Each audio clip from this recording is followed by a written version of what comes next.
Hey guys, today we're going to do some maintenance on the 900S, the General 1000. We also got a 570 we got to do an oil change too.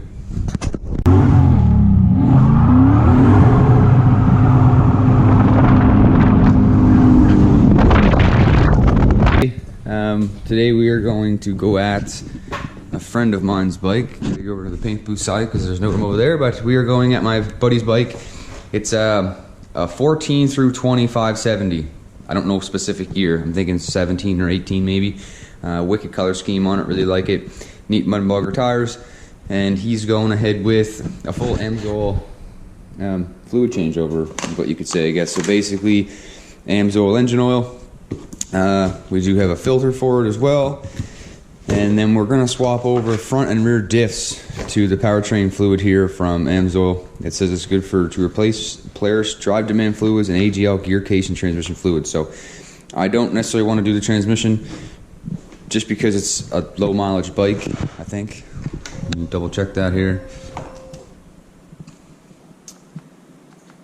What do you got? 1600K, yes. I mean, the transmission is probably nowhere near that it's service limit for that regard. So we're going to do front and rear diff, see what those fluids look like. If they look like they're bad, maybe we'll get into the transmission. But it's it. Neat stuff. I've read some good things on it online. So cool packaging too. So it's a lot easier to get into the fill holes. So basically, the way to do this, oil on the bottom is just a simple drain plug.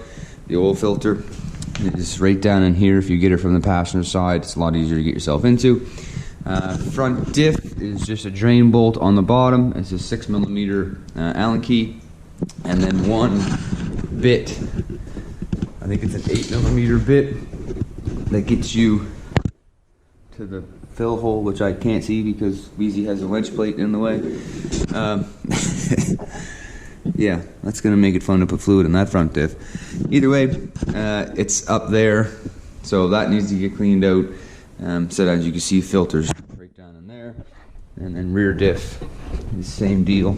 You just have your main drain plug on this side, down bottom, and then you just got to fill a hole as well. So, going to get those done, and I'll show you time lapse of filling, and we'll go from there. Okay, so got engine oil being drained down there. I figured I would go aim at the drain bolt or the fill bolt for the front diff. As I said, it's behind the winch plate there. So what you have to do is drop the 4 bolts that hold the winch plate in place. Use your pry bar to make the winch like push itself up out of the way so you can get a socket down and through there. Make sure your vehicle has nice knobby tires so you can use the knob as a brake for the handle. And you should be able to lay down here. You can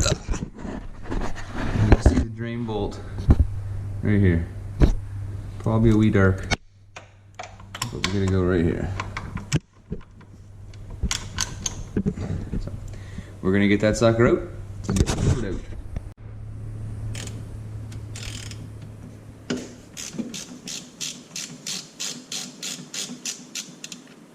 Let's see what this old diff fluid looks like.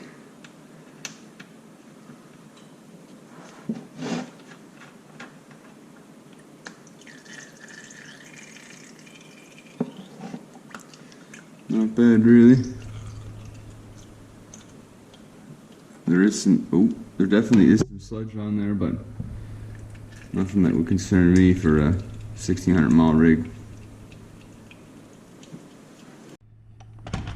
Okay, so all the fluid's out. Just gonna drive the bottom drain bolt back in.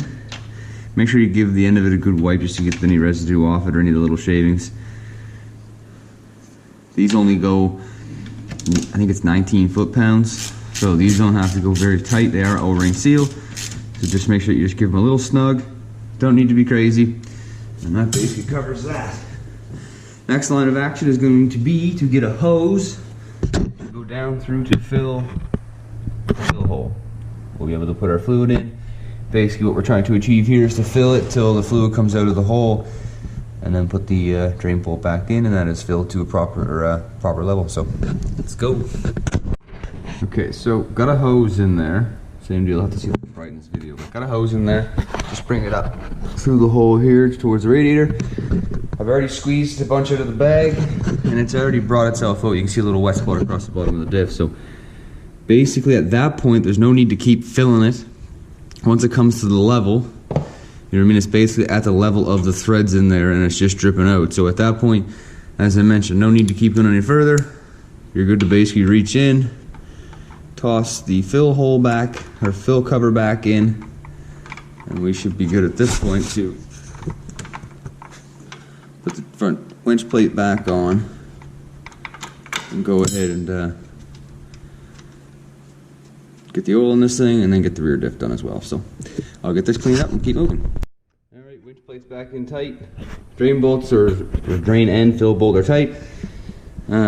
Next thing we're going to do is push this drain pan back, and we are going to go in and get that little oil filter way down yonder. Okay, you got the old filter off. This is the new filter going on. The proper way to do the oil install or oil filter install, I'm going to put a little bit of the used motor oil on this. Very quick. A little bit of the used motor oil on it. This is the old filter. Just also double check that there is an O-ring on it. I normally just facing face to face. Let the oil transfer over. Wipe off any excess residual. Get a rag so I can get the excess off my hand. And then a good torsionist install. Get the heck in here. That one wasn't too tight, so just a good hand tight. Make sure that nothing's going to get in there. Is all it needs.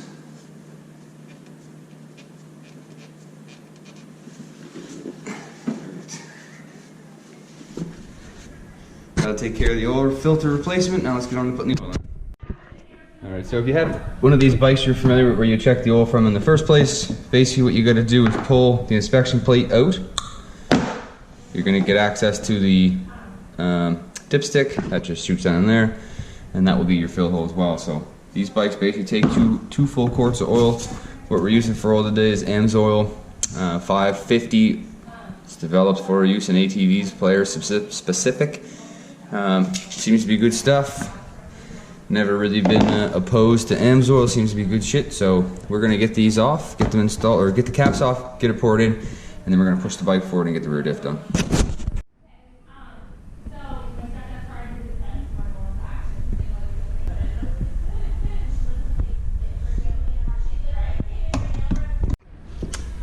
So rear diff fluid on these is actually part of the transmission.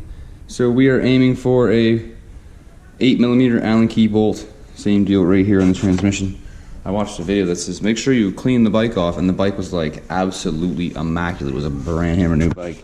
I'm going on about half an hour to make sure that it's all cleaned off. Around nobody was wiping a rag that was wiping nothing. I had a good laugh at it, but either way, this sucker got to come out, and no joke, I don't even kid you one bit.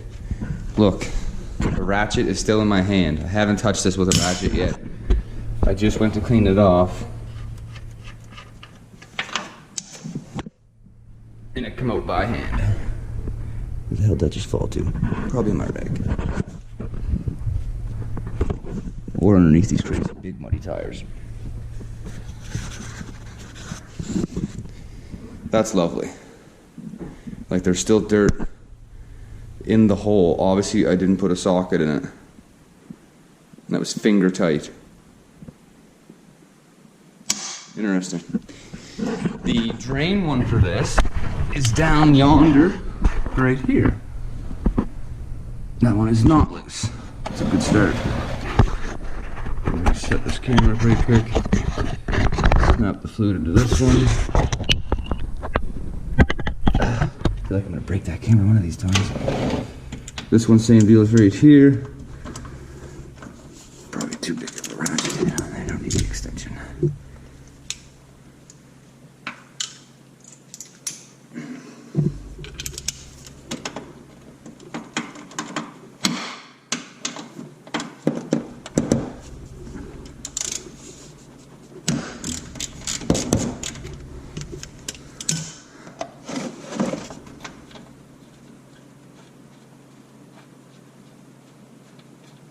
This could be a lot of water. Or no water. Well, the water could be up top. There is a little bit of stuff on the head of that one as well. Just like our front diff. Nothing that really scares me for the mileage, but I'm curious to sit and see if any water comes out on top of that diff. Or I guess the oil would have already, the water already would have came out if there was. Oh, Polaris, you suck. You don't make the drain bolt come out far enough past the frame rail. So that stuff doesn't look too bad either. That still has that purple tone, but the Polaris AGL is. Well, we'll let that drain. We'll get that drain bolt back in, and we'll get the rear diff fluid. And as I mentioned, the rear diff and tranny fluid are one in these 570s. So that's all we need to do here. Let that drain and get moving. Okay, so everything's good there. We've wiped the drain plug off. We can basically slip the sucker back in there now. This will take care of the drain bolt so that we can go to the top side and start to put fluid in the drain. So transmission takes 32 ounces. Basically that's just shy of, I do believe, like half a liter. Give or take. Same deal, that goes to 19 foot-pounds, so don't need to get too crazy on the bolt there. And then we can switch back to this side. We can get our bottle of fluid out, and we're gonna go right in that hole there. So we get a tube. You look in there, you can just see some of the fluid. You can't see it because it's too dark. And we'll grab a light right quick so that we can kind of give you an idea of what you're looking for. I know the fluid is dripping out of there. Let's get a phone. Tylenol.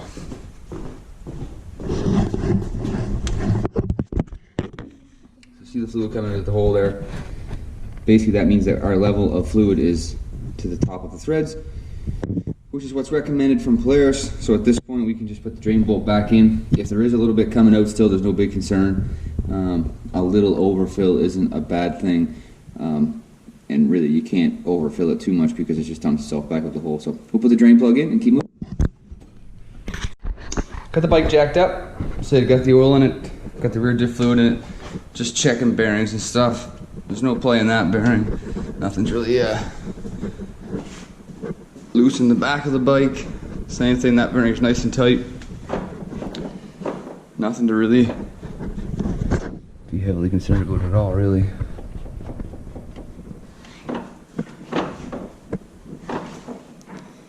No, everything looks good still. All the bushings for the sway bars are still tight. Exhaust is still tight.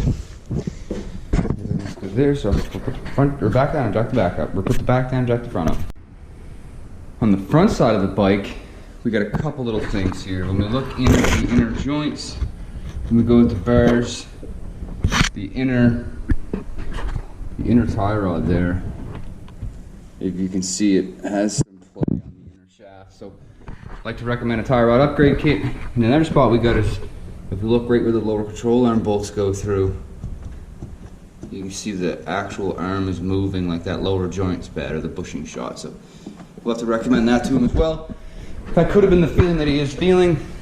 That would make a little bit of a knock when you're hitting certain bolts, especially in camber situations, because that is changing the caster of the wheel. As that goes in and out, it would change the slop. So check this side. Yeah, this side has the same play. And as I mentioned, you can look. You can see that inner tie rod's got some play on this side for sure. So we're gonna recommend. Let's check bearing right quick. Yeah, we're gonna recommend like a lower arm kit for the front. And I wonder what's available for those. Actually thinking about it, but either way, we're gonna offer a lower arm kit and an inner tie rod kit, and I'm probably gonna ask if he wants to do an upgrade on them.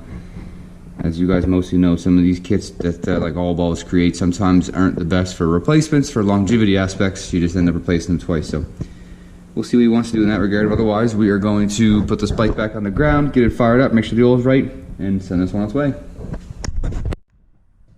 Okay guys, so check the oil. Already had the bike running, the oil is all good. Just gonna take it for a little shot and just make sure we got no issues. I also did reset his whatever that called, the maintenance light on this thing is for 55 hours before it's going to require a maintenance light again. He keeps track of it good enough, so not something that he needs to worry about oil change wise. Just worry about it mileage and how often he drives it. So let's go for a little blast.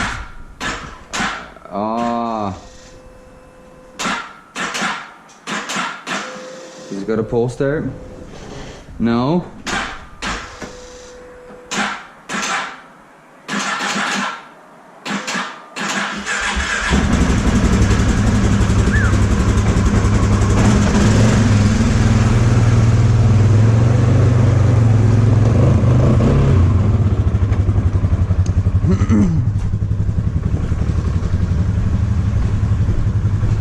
Gonna get a hat.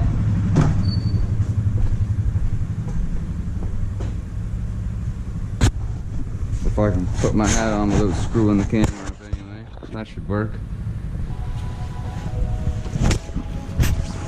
And just because it's cold out, I'll get gloves out of the general.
Shall we try the hill? Let's try the hill.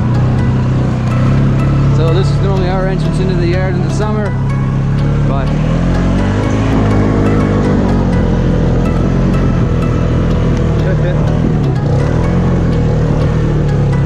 I said thoroughly impressed by this machine.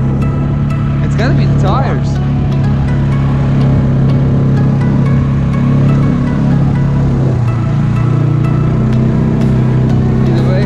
Bike ready to go. Hey guys, I appreciate you following the channel, watching the YouTube videos and the updates. I know this isn't necessarily LS based, but it's something. So said, as you guys know, I do a lot of work on a lot of different stuff. This is just one to go to show, and one more ready to be delivered back to the client. So I'll give him a show. From there, till next time. Chat safe, drive safe, right? See you.